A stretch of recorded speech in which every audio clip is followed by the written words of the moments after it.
لرګیو ته محنت کې او دا د خیر وختونه ډېر غټ کار دی خلک خیرونه غواړي که نه بچیا او ماشاءالله ته محنت کې او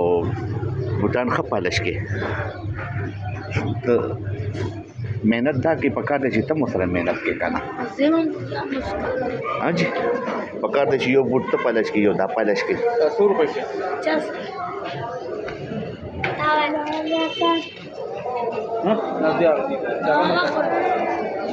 سوال ما بخود بیا دا څومره وخت نه بچیا کې ته ډېر وخت کېږي ها او څه ټایم راځي سهار 10 بجې راځي ماښام کوم ځای نه راځي بچیا موږ پتنګ چوک نه پتنګ چوک نه مور پلار دې شته